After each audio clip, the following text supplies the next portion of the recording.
I don't know what version of Silhouette you have, but I do have the business edition, so I'm not sure what's going to be available to you. So I'm just going to type out my word, which is mama. Control A selects everything. I'm just going to make it red so that I remember that this is going to be an engrave. I'll do blue for score, green for cut. And then you're just going to pick out whatever font you want to use. Berlin. Yeah, that's the one I usually use. If you don't have this one, you can download it from defont.com. That's where I get all of my fonts, my free fonts from. So we make this a little bit bigger so you can, just so you can see it. And then you're going to go over here to File and Merge.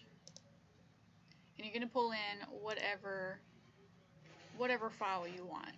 So this one was leopard.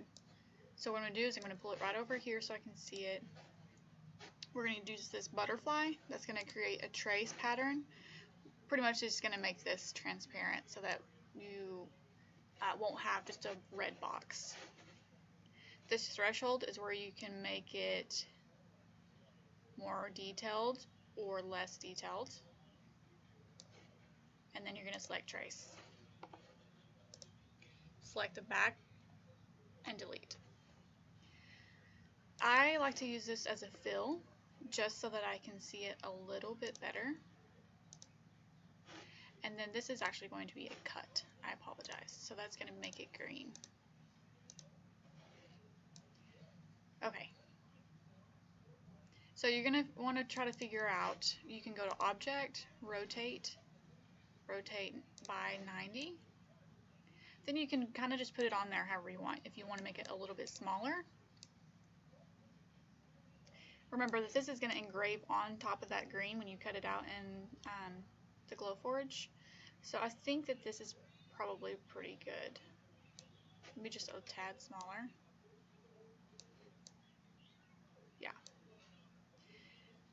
And so what I do for here is I'm going to right click and weld.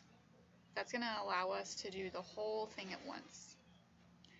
And then I'm going to click this green and also weld that. So then what we're going to do is we're going to select this and we're going to go over to the little shape icon and crop. Then you can delete everything else. That's going to give, this is what we're going to engrave.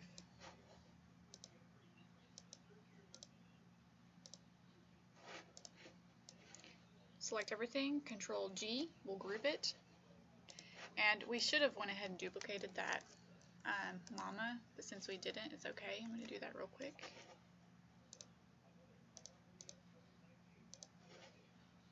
And I'm going to make this the same font, which is Berlin.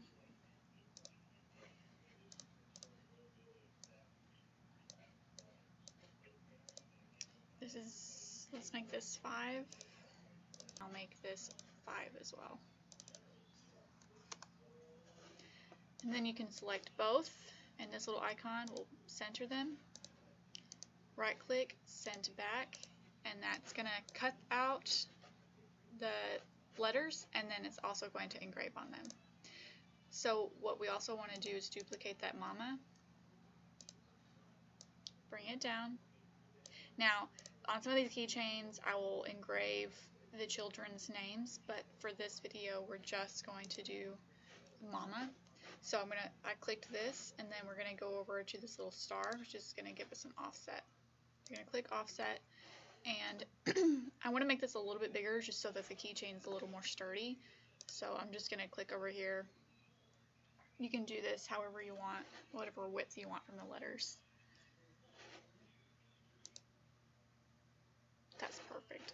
Okay, so that gave us our outline for the keychain, but we have to make the keychain hole. So what I do is so this is going to create a shape, either an oval or circle.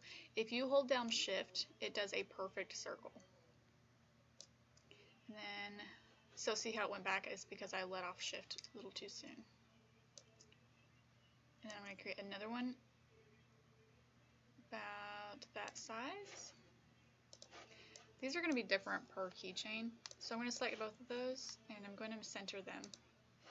And then I'm going to go over here to the shape icon and subtract. You can put this wherever you want, however you want it to hang on the keychain. I just like to put it right over here in the corner. So you're going to select and drag till you get to this outline, right click, weld. Right click, send to back, and this is going to be a cut. So it's going to be green.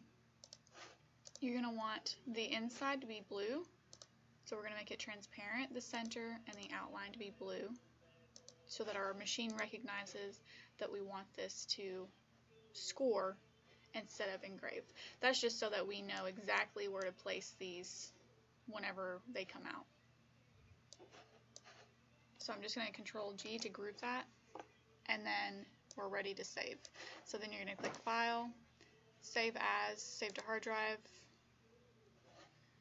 glowforge, save it whatever you want to save it. I've already saved this, so I'm not going to, but then you would make sure that it's SVG so that your glowforge software can read it.